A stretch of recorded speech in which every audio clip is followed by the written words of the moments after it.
বিসমিল্লাহির রহমানির রহিম। পরম করুণাময় ও অসীম দয়ালু আল্লাহর নামে শুরু। আলিফ লাম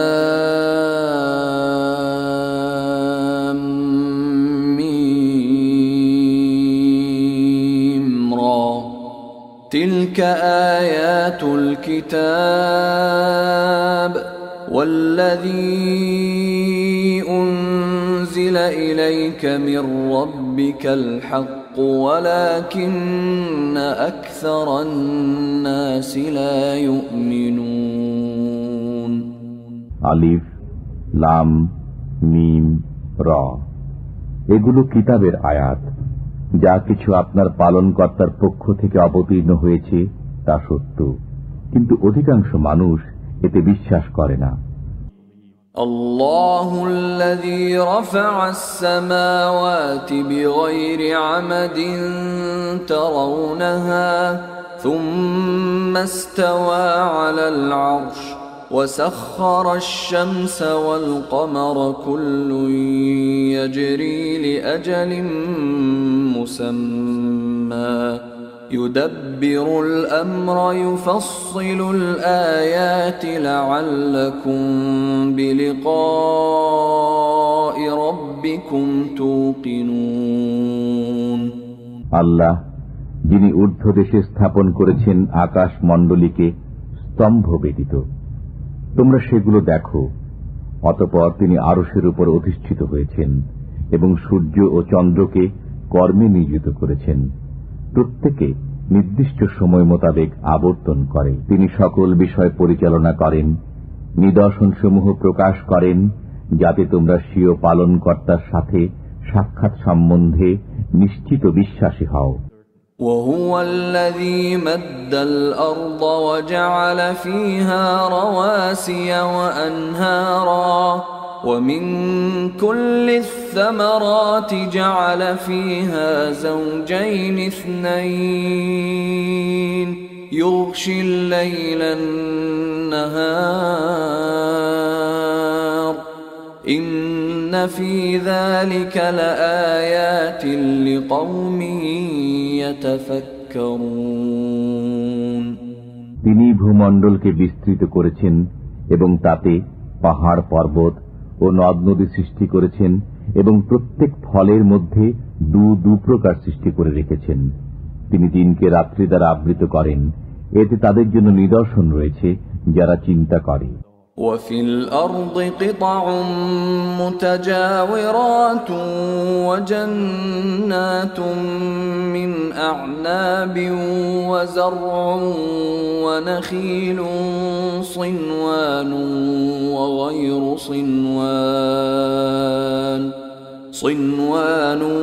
وغير صنوان يسقى بماء واحد ونفضل بعضها على بعض في الأكل إن في ذلك لآيات لقوم يعقلون এবং জমিনে বিভিন্ন শস্যক্ষেত্র রয়েছে, একটি অপরটির সাথে সংলগ্ন, এবং আঙ্গুরের বাগান আছে, আর শস্য ও খরজুর রয়েছে। একটির মূল অপরটির সাথে মিলিত এবং কতক মিলিত নয়। এগুলোকে একই পানি দেয়া হয়। আমি স্বাদে একটিকে অপরটির চাইতে শ্রেষ্ঠত্ব দিই। এগুলোর মধ্যে তাদের জন্য নিদর্শন রয়েছে যারা চিন্তা ভাবনা করে। وَإِن تَعْجَبْ فَعَجَبٌ قَوْلُهُمْ أَإِذَا كُنَّا تُرَابًا أَإِنَّا لَفِي خَلْقٍ جَدِيدٍ أُولَئِكَ الَّذِينَ كَفَرُوا بِرَبِّهِمْ وَأُولَئِكَ الْأَغْلَالُ فِي أعناقهم وأولئك أصحاب النار هم فيها خالدون যদি আপনি বিস্ময়ের বিষয় চান, তবে তাদের একথা বিস্ময়কর যে আমরা যখন মৃত্তিকা হয়ে যাব তখনও কি নতুনভাবে সৃজিত হব। এরাই স্বীয় পালনকর্তা সত্তায় অবিশ্বাসী হয়ে গেছে। এদের গর্দানেই লৌহ শৃঙ্খল পড়বে এবং এরাই দোজখী, এরা তাতে চিরকাল থাকবে। وَيَسْتَعْجِلُونَكَ بِالسَّيِّئَةِ قَبْلَ الْحَسَنَةِ وَقَدْ خَلَتْ مِنْ قَبْلِهِمُ الْمَثُلَاتُ وَإِنَّ رَبَّكَ لَذُو مَغْفِرَةٍ لِلنَّاسِ عَلَى ظُلْمِهِمْ وَإِنَّ رَبَّكَ لَشَدِيدُ الْعِقَابِ। এরা আপনার কাছে মঙ্গলের পরিবর্তে দ্রুত অমঙ্গল কামনা করে। তাদের পূর্বে অনুরূপ অনেক শাস্তিপ্রাপ্ত জনগোষ্ঠী অতিক্রান্ত হয়েছে। আপনার পালনকর্তা মানুষকে তাদের অন্যায় সত্ত্বেও ক্ষমা করেন এবং আপনার পালনকর্তা কঠিন শাস্তিদাতাও বটে। وَيَقُولُ الَّذِينَ كَفَرُوا لَوْلَا أُنْزِلَ عَلَيْهِ آيَةٌ مِّن رَّبِّهِ إِنَّمَا أَنْتَ مُنذِرٌ وَلِكُلِّ قَوْمٍ هَادٍ। কাফেররা বলে, তার প্রতি তার পালনকর্তার পক্ষ থেকে কোন নিদর্শন অবতীর্ণ হল না কেন? আপনার কাজ তো ভয় প্রদর্শন করাই এবং প্রত্যেক সম্প্রদায়ের জন্য পথ প্রদর্শক হয়েছে।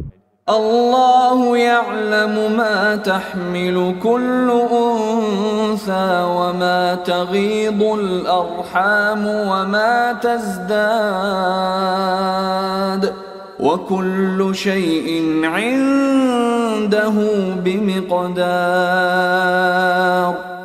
আল্লাহ জানেন প্রত্যেক নারী যা গর্ভধারণ করে এবং গর্ভাশয়ে যা সংকুচিত ও বর্ধিত হয়, এবং তার কাছে প্রত্যেক বস্তুরই একটা পরিমাণ রয়েছে। আলিমুল গায়বি ওয়াশ শাহাদাতিল কাবীরুল মুতাআল। তিনি সকল গোপন ও প্রকাশ্য বিষয় অবগত, মহত্তম, সর্বোচ্চ মর্যাদাবান। সাওয়াউম মিনকুম মান আসাররাল কওলা ওয়া মান জাহারা বিহি ওয়া মান হুয়া মুস্তাখফিন বিল-লাইল ومن هو مستخف بالليل وسارب بالنهار। তোমাদের মধ্যে কেউ গোপনে কথা বলুক বা তা সশব্দে প্রকাশ করুক, রাতের অন্ধকারে সে আত্মগোপন করুক বা প্রকাশ্য দিবালোকে বিচরণ করুক, সবাই তার নিকট সমান। লাহু মুআক্কিবাতুম মিন বাইনি ইয়াদাইহি ওয়া মিন খালফিহি ইয়াহফাযুনাহু মিন আমরিল্লাহ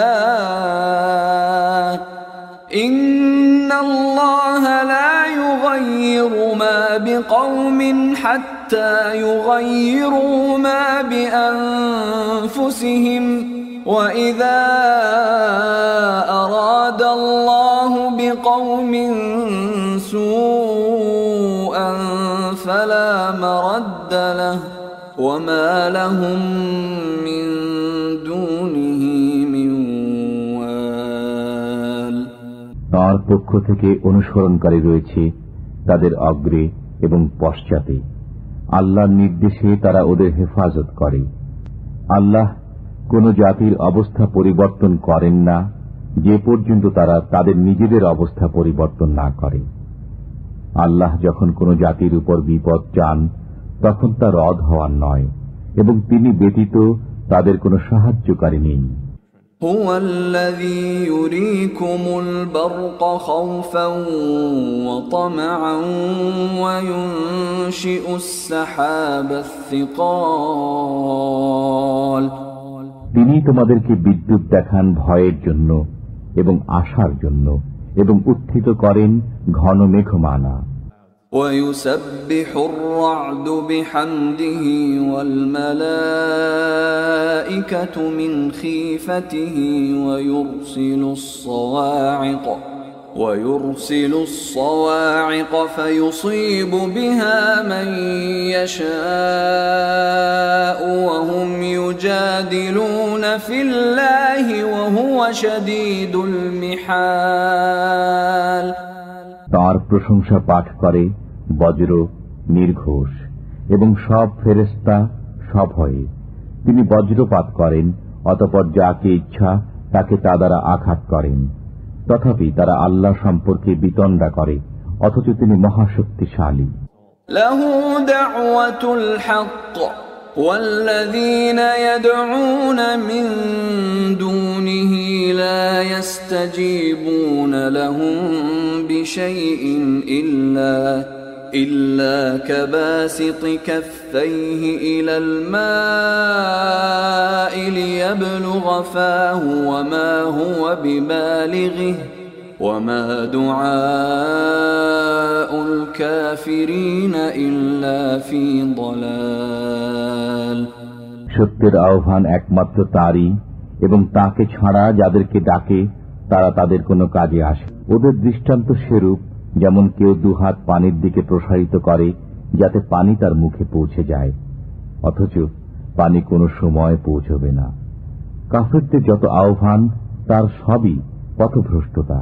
وَلِلَّهِ يَسْجُدُ مَن فِي السَّمَاوَاتِ وَالْأَرْضِ طَوْعًا وَكَرْهًا وَظِلَالُهُم بِالْغُدُوِّ وَالْآصَالِ আল্লাহকে সিজদা করে যা কিছু নভমণ্ডলে ও ভূমণ্ডলে আছে, ইচ্ছায় অথবা অনিচ্ছায়, এবং তাদের প্রতিচ্ছায়াও সকাল সন্ধ্যায়।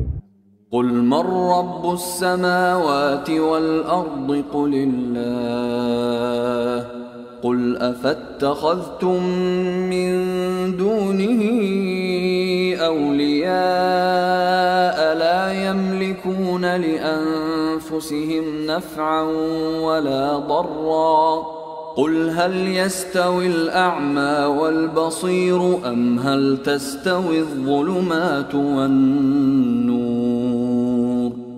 أم جعلوا لله شركاء خلقوا كخلقه فتشابه الخلق عليهم قل الله خالق كل شيء وهو الواحد القهار জিজ্ঞেস করুন, নভমণ্ডল ও ভূমণ্ডলের পালনকর্তা কে? বলে দিন, আল্লাহ। বলুন, তবে কি তোমরা আল্লাহ ব্যতীত এমন অভিভাবক স্থির করেছ যারা নিজেদের ভালো মন্দেরও মালিক নয়? বলুন, অন্ধ ও চক্ষুষ্মান কি সমান হয়, অথবা কোথাও কি অন্ধকার ও আলো সমান হয়? তবে কি তারা আল্লাহর জন্য এমন অংশীদার স্থির করেছে যে তারা কিছু সৃষ্টি করেছে যেমন সৃষ্টি করেছেন আল্লাহ, অতঃপর তাদের সৃষ্টি এরূপ বিভ্রান্তি ঘটিয়েছে? বলুন, আল্লাহ প্রত্যেক বস্তু স্রষ্টা এবং তিনি একক পরাক্রমশালী। أنزل من السماء ماء فسالت أودية بقدرها فاحتمل السيل زبدا رابيا ومما يوقدون عليه في النار ابتغاء حلية أو متاع زبد مثله كذلك يضرب الله الحق والباطل فأما الزبد فيذهب جفاء وأما ما ينفع الناس فيمكث في الأرض كذلك يضرب الله الأمثال তিনি আকাশ থেকে পানি বর্ষণ করেন, অতঃপর স্রোতধারা প্রবাহিত হতে থাকে নিজ নিজ পরিমাণ অনুযায়ী। অতঃপর স্রোতধারা স্ফীত ফেনারাশি উপরে নিয়ে আসে, এবং অলঙ্কার অথবা তৈজসপত্রের জন্য যে বস্তুকে আগুনে উত্তপ্ত করে তাতেও তেমনি ফেনারাশি থাকে। এমনিভাবে আল্লাহ সত্য ও অসত্যের দৃষ্টান্ত প্রদান করেন। অতএব ফেনা তো শুকিয়ে খতম হয়ে যায়, এবং যা মানুষের উপকারে আসে তা জমিতে অবশিষ্ট থাকে। আল্লাহ এমনি ভাবে দৃষ্টান্তসমূহ বর্ণনা করেন। للذين استجابوا لربهم الحسنى والذين لم يستجيبوا له لو أن لهم ما في الأرض جميعا ومثله معه لافتدوا به أولئك لهم سوء الحساب ومأواهم جهنم وبئس المهاد। যারা পালনকর্তার আদেশ পালন করে তাদের জন্য উত্তম প্রতিদান রয়েছে, এবং যারা আদেশ পালন করে না, যদি তাদের কাছে জগতে সব কিছু থাকে এবং তার সাথে তার সমপরিমাণ আরও থাকে, তবে সবই নিজেদের মুক্তিপণ স্বরূপ দিয়ে দেবে। তাদের জন্য রয়েছে কঠোর হিসাব, তাদের আবাস হবে জাহান্নাম, সেটা কতই না নিকৃষ্ট অবস্থান। أفمن يعلم أنما أنزل إليك من ربك الحق كمن هو أعمى إنما يتذكر أولو الألباب। যে ব্যক্তি জানে যে যা কিছু পালনকর্তার পক্ষ থেকে আপনার প্রতি অবতীর্ণ হয়েছে তা সত্য, সে কি ওই ব্যক্তি সমান যে অন্ধ? তারাই বোঝে যারা বোধ শক্তি সম্পন্ন। الذين يوفون بعهد الله ولا ينقضون الميثاق। ইহারা এমন লোক যারা আল্লাহর প্রতিশ্রুতি পূর্ণ করে এবং অঙ্গীকার ভঙ্গ করে না। والذين يصلون ما أمر الله به أن يوصل ويخشون ربهم ويخافون سوء الحساب। এবং যারা বজায় রাখে ওই সম্পর্ক যা বজায় রাখতে আল্লাহ আদেশ দিয়েছেন, এবং স্বীয় পালনকর্তাকে ভয় করে এবং কঠোর হিসাবের আশঙ্কা রাখে। والذين صبروا ابتغاء وجه ربهم وأقاموا الصلاة وأنفقوا مما رزقناهم سرا وعلانية ويدرؤون بالحسنة السيئة أولئك لهم عقبى الدار। এবং যারা স্বীয় পালনকর্তার সন্তুষ্টির জন্য সবর করে, নামাজ প্রতিষ্ঠা করে, আর আমি তাদেরকে যা দিয়েছি তা থেকে গোপনে ও প্রকাশ্যে ব্যয় করে, এবং যারা মন্দের বিপরীতে ভালো করে, তাদের জন্য রয়েছে পরকালের গৃহ। جنات عدن يدخلونها ومن صلح من آبائهم وأزواجهم وذرياتهم والملائكة يدخلون عليهم من كل باب। তা হচ্ছে বসবাসের বাগান, তাতে তারা প্রবেশ করবে এবং তাদের সৎকর্মশীল বাপ দাদা, স্বামী স্ত্রী ও সন্তানেরা। ফেরেশতারা তাদের কাছে আসবে প্রত্যেক দরজা দিয়ে। সালামুন আলাইকুম বিমা সাবারতুম ফানি'মা উকবাদ-দার। বলবে, তোমাদের সবরের কারণে তোমাদের উপর শান্তি বর্ষিত হোক, আর তোমাদের এ পরিণাম গৃহ কতই না চমৎকার। والذين ينقضون عهد الله من بعد ميثاقه ويقطعون ما أمر الله به أن يوصل ويفسدون في الأرض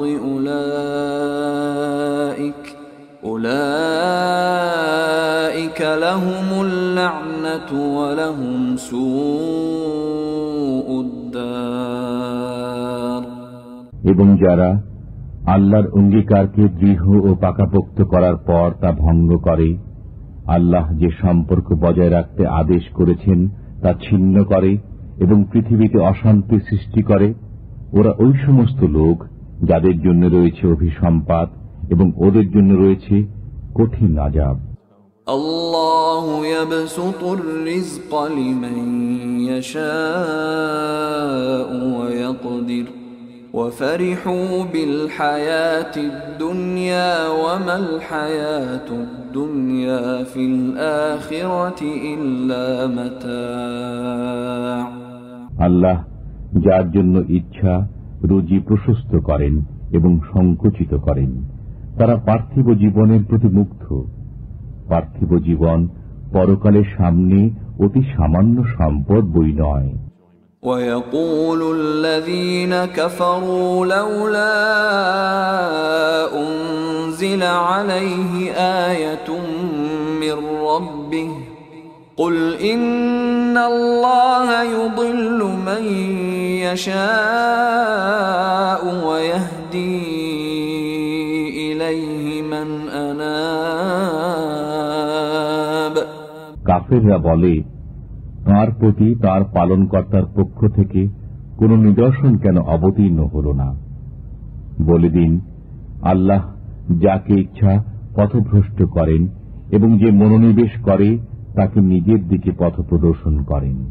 الذين آمنوا وتطمئن قلوبهم بذكر الله ألا بذكر الله تطمئن القلوب। যারা বিশ্বাস স্থাপন করে এবং তাদের অন্তর আল্লাহর জিকির দ্বারা শান্তি লাভ করে, জেনে রাখো আল্লাহর জিকির দ্বারাই অন্তরসমূহ শান্তি পায়।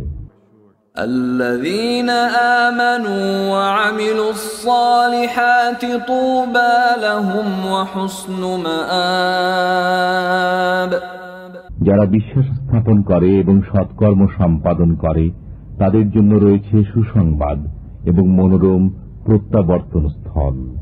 كذلك أرسلناك في أمة قد خلت من قبلها أمم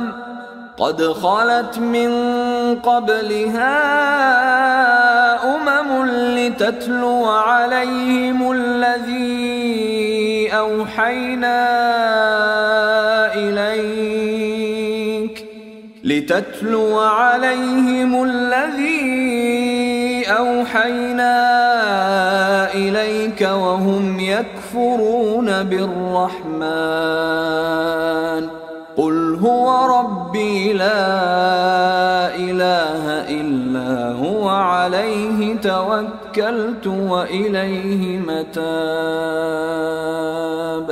এমনি ভাবে আমি আপনাকে একটি উম্মতের মধ্যে প্রেরণ করেছি, তাদের পূর্বে অনেক উম্মত অতিক্রান্ত হয়েছে, যাতে আপনি তাদেরকে ওই নির্দেশ শুনিয়ে দেন যা আমি আপনার কাছে প্রেরণ করেছি। তথাপি তারা দয়াময়কে অস্বীকার করে। বলুন, তিনি আমার পালনকর্তা, তিনি ব্যতীত কারো উপাসনা নাই, আমি তাঁর উপরই ভরসা করেছি এবং তাঁর দিকেই আমার প্রত্যাবর্তন। ولو أن قرآنا سيرت به الجبال أو قطعت به الأرض أو كلم به الموتى بل لله الأمر جميعا أفلم ييأس الذين آمنوا أن لو يشاء الله لهدى الناس جميعا ولا يزال الذين كفروا تصيبهم بما صنعوا قارعة أو تحل قريبا من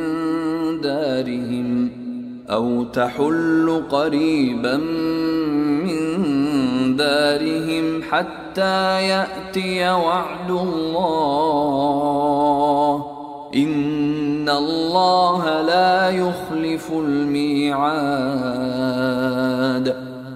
যদি কোনো কোরআন এমন হতো যার সাহায্যে পাহাড় চলমান হয়, অথবা জমিন খণ্ডিত হয়, অথবা মৃতরা কথা বলে, তবে কি হতো? বরং সব কাজ তো আল্লাহর হাতে। ঈমানদাররা কি এ ব্যাপারে নিশ্চিত নয় যে যদি আল্লাহ চাইতেন তবে সব মানুষকে সৎ পথে পরিচালিত করতেন? কাফেররা তাদের কৃতকর্মের কারণে সবসময় আঘাত পেতে থাকবে, অথবা তাদের গৃহের নিকটবর্তী স্থানে আঘাত নেমে আসবে যে পর্যন্ত আল্লাহর ওয়াদা না আসে। নিশ্চয়ই আল্লাহ ওয়াদার খেলাপ করেন না। وَلَقَدِ اسْتُهْزِئَ بِرُسُلٍ مِّن قَبْلِكَ فَأَمْلَيْتُ لِلَّذِينَ كَفَرُوا ثُمَّ أَخَذْتُهُمْ فَكَيْفَ كَانَ عِقَابِ। আপনার পূর্বে কত রসুলের সাথে ঠাট্টা করা হয়েছে, অতঃপর আমি কাফেরদেরকে কিছু অবকাশ দিয়েছি, এরপর তাদেরকে পাকড়াও করেছি। অতএব কেমন ছিল আমার শাস্তি? أَفَمَنْ هُوَ قَائِمٌ عَلَى كُلِّ نَفْسٍ بِمَا كَسَبَتْ وَجَعَلُوا لِلَّهِ شُرَكَاءَ قُلْ سَمُّوهُمْ أَمْ تُنَبِّئُونَهُ بِمَا لَا يَعْلَمُ فِي الْأَرْضِ أَمْ بِظَاهِرٍ مِّنَ الْقَوْلِ بَلْ زُيِّنَ لِلَّذِينَ كَفَرُوا مَكْرُهُمْ وَصُدُّوا عَنِ السَّبِيلِ وَمَن يُضْلِلِ اللَّهُ فَمَا لَهُ مِنْ هَادٍ। ওরা প্রত্যেকে কি মাথার উপর স্বস্বকৃত কর্ম নিয়ে দণ্ডায়মান নয় এবং তারা আল্লাহর জন্য অংশীদার সাব্যস্ত করে? বলুন, নাম বলো অথবা খবর দাও পৃথিবীর এমন কিছু জিনিস সম্পর্কে যা তিনি জানেন না, অথবা অসার কথাবার্তা বলছ? বরং সুশোভিত করা হয়েছে কাফেরদের জন্য তাদের প্রতারণাকে এবং তাদেরকে সৎপথ থেকে বাধা দান করা হয়েছে। আল্লাহ যাকে পথভ্রষ্ট করেন তার জন্য কোন পথপ্রদর্শক নেই।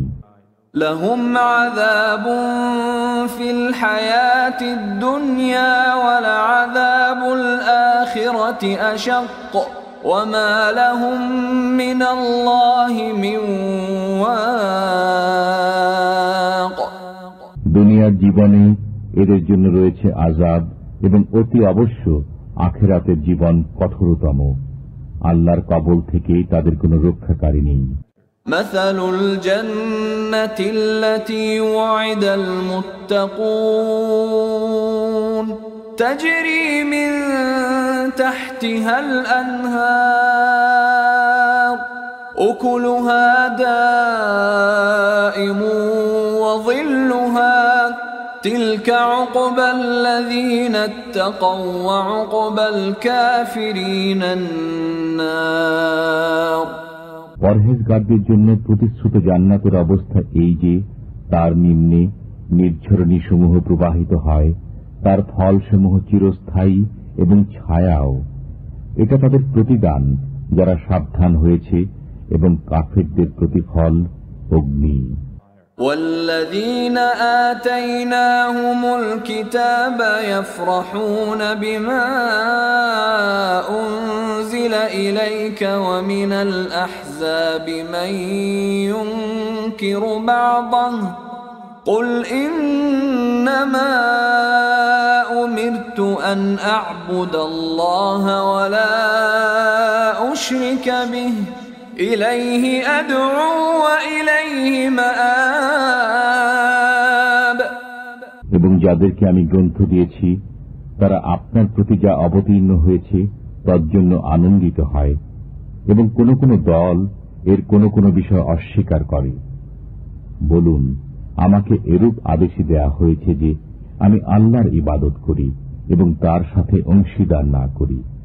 আমি তার দিকেই দাওয়াত দেই এবং তার কাছেই আমার প্রত্যাবর্তন। وكذلك أنزلناه حكما عربيا ولئن اتبعت أهواءهم بعدما جاءك من العلم ما لك من الله من ولي ولا واق এমনিভাবেই আমি এই কোরআনকে আরবি ভাষায় নির্দেশ রূপে অবতারণ করেছি। যদি আপনি তাদের প্রবৃত্তির অনুসরণ করেন, আপনার কাছে জ্ঞান পৌঁছার পর, তবে আল্লাহর কবল থেকে আপনার না কোনো সাহায্যকারী আছে এবং না কোনো রক্ষাকারী। وَلَقَدْ أَرْسَلْنَا رُسُلًا مِّن قَبْلِكَ وَجَعَلْنَا لَهُمْ أَزْوَاجًا وَذُرِّيَّةً وَمَا كَانَ لِرَسُولٍ أَن يَأْتِيَ بِآيَةٍ إِلَّا بِإِذْنِ اللَّهِ لِكُلِّ أَجَلٍ كِتَابٌ আপনার পূর্বে আমি অনেক রসুল প্রেরণ করেছি এবং তাদেরকে পত্নী ও সন্তান সন্ততি দিয়েছি। কোন রসুলের এমন সাধ্য ছিল না যে আল্লাহর নির্দেশ ছাড়া কোন নিদর্শন উপস্থিত করে। প্রত্যেকটি ওয়াদা লিখিত আছে। يَمْحُو اللَّهُ مَا يَشَاءُ وَيُثْبِتُ وَعِندَهُ أُمُّ الْكِتَابِ আল্লাহ যা ইচ্ছা মিটিয়ে দেন এবং বহাল রাখেন এবং মূল গ্রন্থ তাঁর কাছেই রয়েছে। وَإِمَّا نُرِيَنَّكَ بَعْضَ الَّذِي نَعِدُهُمْ أَوْ نَتَوَفَّيَنَّكَ فَإِنَّمَا عَلَيْكَ الْبَلَاغُ وَعَلَيْنَا الْحِسَابُ আমি তাদের সাথে যে ওয়াদা করেছি তার কোনো একটি যদি আপনাকে দেখিয়ে দেই কিংবা আপনাকে উঠিয়ে নেই, তাতে কি? আপনার দায়িত্ব তো পৌঁছে দেয়া এবং আমার দায়িত্ব হিসাব নেয়া। أَوَلَمْ يَرَوْا أَنَّا نَأْتِي الْأَرْضَ نَنقُصُهَا مِنْ أَطْرَافِهَا وَاللَّهُ يَحْكُمُ لَا مُعَقِّبَ لِحُكْمِهِ وَهُوَ سَرِيعُ الْحِسَابِ তারা কি দেখে না যে আমি তাদের দেশকে চতুর্দিক থেকে সমানে সংকুচিত করে আসছি? আল্লাহ নির্দেশ দেন, তার নির্দেশকে পশ্চাতে নিক্ষেপকারী কেউ নেই। তিনি দ্রুত হিসাব গ্রহণ করেন। وَقَدْ مَكَرَ الَّذِينَ مِنْ قَبْلِهِمْ فَلِلَّهِ الْمَكْرُ جَمِيعًا يَعْلَمُ مَا تَكْسِبُ كُلُّ نَفْسٍ وَسَيَعْلَمُ الْكُفَّارُ لِمَنْ عُقْبَى الدَّارِ তাদের পূর্বে যারা ছিল তারা চক্রান্ত করেছে, আর সকল চক্রান্ত তো আল্লাহর হাতেই আছে। তিনি জানেন প্রত্যেক ব্যক্তি যা কিছু করে। কাফেররা জেনে নেবে যে পরজীবনের আবাসস্থল কাদের জন্য রয়েছে। وَيَقُولُ الَّذِينَ كَفَرُوا لَسْتَ مُرْسَلًا قُلْ كَفَى بِاللَّهِ شَهِيدًا بَيْنِي وَبَيْنَكُمْ وَمَنْ عِندَهُ عِلْمُ الْكِتَابِ কাফেররা বলে, আপনি প্রেরিত ব্যক্তি নন। বলে দিন, আমার ও তোমাদের মধ্যে প্রকৃষ্ট সাক্ষী হচ্ছেন আল্লাহ এবং ওই ব্যক্তি যার কাছে গ্রন্থের জ্ঞান আছে।